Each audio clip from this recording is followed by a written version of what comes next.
Bonjour, donc je vais vous offrir un bref survol de notre plateforme Moodle, donc autant à titre d'étudiante étudiant qu'à titre d'enseignante enseignant. Alors Moodle, Cégep de Sherbrooke, à quoi ça ressemble? Eh bien voici.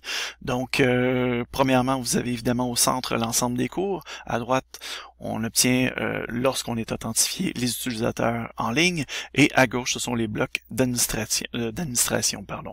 En haut à droite, vous obtenez évidemment votre avatar ainsi que tout ce qui vous concerne personnellement. Dorénavant, nous avons entre autres l'outil de messagerie interne qui est activé, d'où l'importance évidemment d'activer, de vous authentifier avec la bonne adresse courriel valide, bien écrite, afin que l'ensemble de vos notifications, de vos messages se rendent à la bonne adresse courriel, évidemment. Les notifications sont ici, la messagerie est ici, et lorsqu'on déploie tout simplement la bande déroulante, on obtient soit un accès à notre tableau de bord, à notre profil, aux notes, à nos messages personnels, à nos préférences Moodle.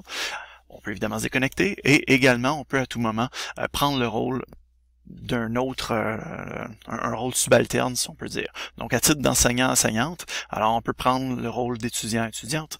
De cette manière-là, on peut voir ce que nos étudiants et étudiantes peuvent voir dans notre cours. Donc, on peut prévisualiser finalement ce que les autres auront comme vue et comme accès.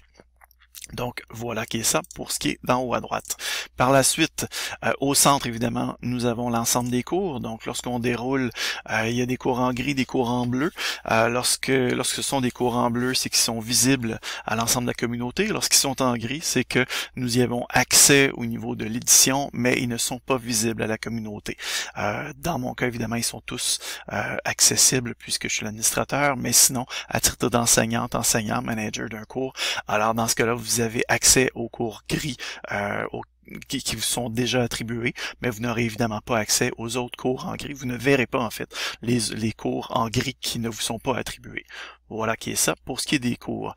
Donc lorsqu'on arrive, ce qui est très très important, lorsqu'on arrive lors de notre première visite, on va en haut à droite sur connexion, on s'authentifie, et par la suite, on revient donc par défaut à la page des cours, l'accueil des cours, et par la suite, on trouve le bon cours dans le bon département, et on clique dessus.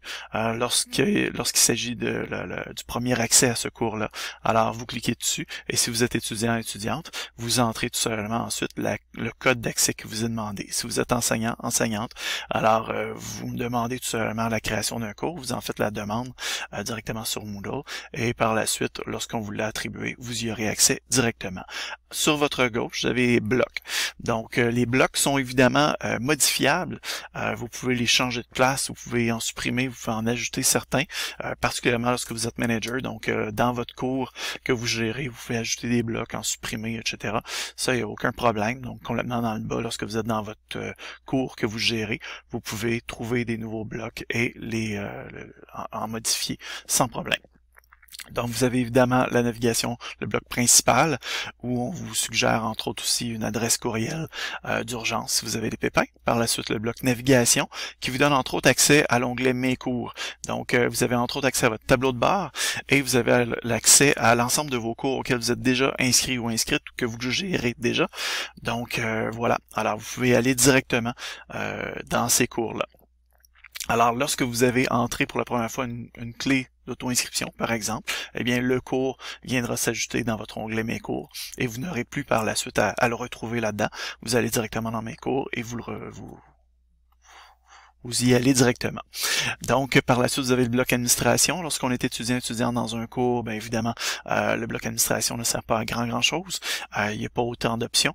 Par contre, lorsqu'on est manager, enseignant, enseignante dans un cours, eh bien là, dans ces cas-là, le bloc sera adaptatif. Alors, lorsqu'on rentre dans le cours, on va voir administration du cours. Lorsqu'on rentre dans un test, on va voir administration du test. Administration du cours, ce sera rétracté, tout simplement, de cette manière-là. Alors, vous aurez tout simplement réglage, donc administration du cours, par la suite administration du test, ou administration du fichier, administration du devoir, etc. Donc c'est toujours adaptatif. Mais gardez toujours en tête que administration du cours, c'est simplement rétracter en dessous des options d'administration de l'activité ou de la ressource. Donc voilà pour ce qui est du tour du bloc administration. Et Évidemment, à partir du moment qu'on est authentifié, vous avez, comme je vous le disais, l'ensemble des gens qui sont en ligne actuellement ou qui ont été en ligne au cours des 5 dernières minutes. Donc, à tout moment, évidemment, vous pourriez commencer à envoyer des messages aussi aux gens en respectant évidemment les règles d'une étiquette et en respectant la vie privée des gens. Alors, si vous avez des questions, n'hésitez pas.